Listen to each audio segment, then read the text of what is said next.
Hukum istri minta dijilati itunya setiap saat. Assalamualaikum warahmatullahi wabarakatuh. Bismillah walhamdulillah. Wassalatu wassalamu ala rasulillah. Sayyidina wa maulana Muhammadin ibn Abdillah. Wa ala alihi wa sahbihi wa mawalah. Wa la hawla wa la quwwata illa billah amma ba'd. Saudaraku kaum muslimin wal muslimat rahimakumullah, wabil khusus saudara-saudara kami para pecinta dan subscriber channel YouTube Al Muallim Center dimanapun berada, yang tidak lupa dan tidak pusan-pusannya senantiasa kami doakan semoga Allah Azza wa Jalla memberikan kesehatan, sehat wal afiat lahir dan batin.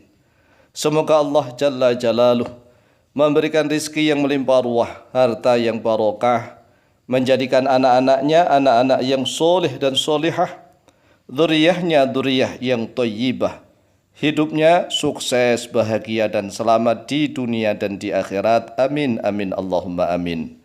Saudaraku kaum muslimin wal muslimat rahimakumullah, menanggapi pertanyaan yang berbeda. Yang satunya bertanya begini: bagaimanakah hukumnya seorang istri yang minta dijilati anunya setiap saat? Nah, kemudian yang kedua nih, ada yang menjawab, wah menjijikkan. Karena apa? Lidah, mulut itu kan digunakan untuk berzikir, digunakan untuk menyebut asma Allah, digunakan untuk membaca Al-Quranul Karim. Tapi mengapa dipakai untuk menjilati itu? Katanya begitu. Oleh sebab itulah, di dalam hukum Islam itu kita tidak boleh simpang siur, ya, tidak boleh simpang siur. Kita harus mengetahui ilmunya terlebih dahulu, kemudian kita baru komentar. Jangan sampai kita berkomentar tanpa tahu ilmunya. Oleh sebab itulah, mari kita simak nih penjelasan dari para ulama.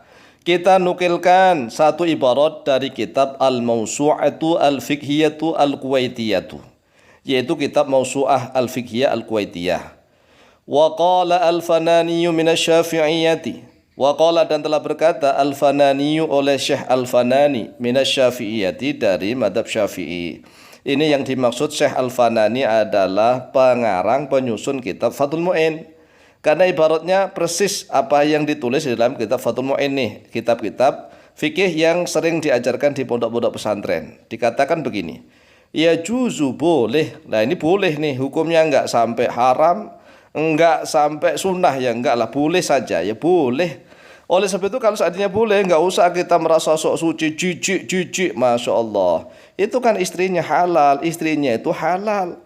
Halal untuk suaminya, ngapain jijik? Kalau memang Allah yang membolehkan, ya istimbat dari para ulama, Allah dan Rasulullah saja membolehkan, kenapa kita merasa sok suci? Ya daripada kita misalnya mencium pipinya wanita cantik tapi bukan istrinya, walaupun yang dicium pipi, tetapi haram ya tetap haram. Lah, walaupun yang dijilati itunya istri, itunya walaupun sudah keluar lendir misalnya, tetapi boleh. Ya tetap boleh, tetap halal begitu ya. Ya juzu, boleh. Li zauji, bagi suami. Kullu tamattu'in, oleh setiap senang-senang. Minha, daripadanya istrinya. Bima siwa halaqati duburiha, bima dengan sesuatu siwa halaqati duburiha, selain lingkaran dubur istrinya. Kalau lingkaran dubur istrinya haram, walaupun istrinya sendiri ya nggak boleh. Walaupun dubur istrinya misalnya tuh indah, cantik, bersih, mulus, putih, tapi dubur itu anus, ya tetap nggak boleh. Jadi kalau yang nggak boleh, yang nggak boleh, yang boleh boleh, begitu ya. Jangan kita berpendapat menggunakan hawa nafsu sendirilah.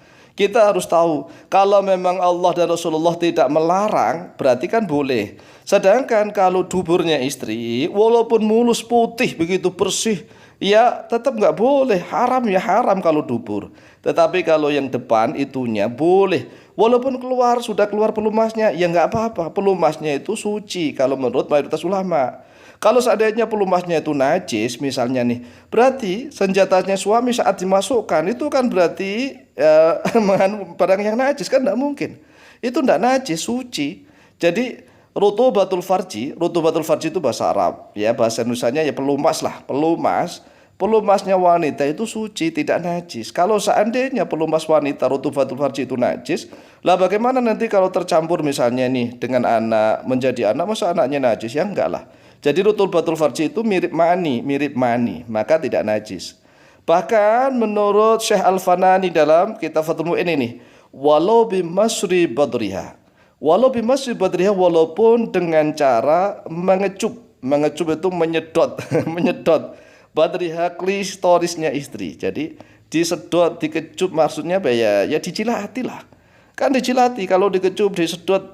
Badrun itu adalah klistoris, ya kacang itulah, kacang yang ada di tengah-tengah samudra, ya gunung kecil yang ada di tengah-tengah samudra itu boleh walaupun dikecup-kecup, disedot-sedot boleh, karena memang halal. Tapi kalau yang anus jalan belakang itu walaupun bersih tetap haram, ya haram begitu ya. Nggak boleh. Jadi aku nggak boleh berpendapat menggunakan perasaan hawa nafsu sendiri. Kalau memang Allah dan Rasulnya, ini standar Allah dan Rasulnya, jadi kan standar nih. Kalau Allah dan Rasulnya tidak melarang, boleh ya boleh. Walaupun mulut, lesannya sering dipakai zikir, dipakai membaca Al-Quran, tetapi kalau mengecup, menjilati istrinya, boleh ya boleh, tetap boleh begitu dah.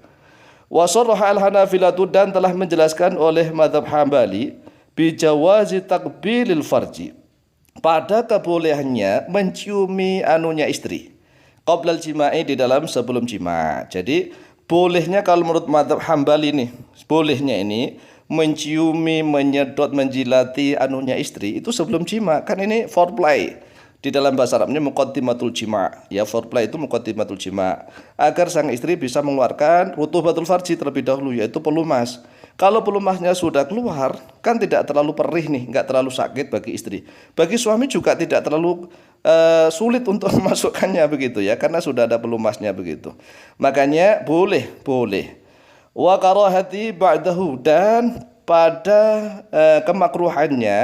makruhannya menciumi istri ba'dahu, di dalam setelah jima. Ya kan kalau sudah selesai kan sudah ngapain diciumin lagi, kan sudah selesai. Kecuali kalau memang ronde kedua itu ngawali lagi, ya nggak apa-apa kan gitu.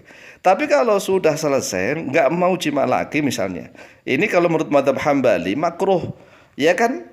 Tapi ingat nih, makruhnya itu kalau sudah selesai. Tapi misalnya kalau memang selesai itu ingin ronde kedua, ya tetap nggak makruh lagi. Kalau yang mohon maaf, yang dijilati itunya ya, depannya itu, asalkan memang ya sudah dicuci dulu lah.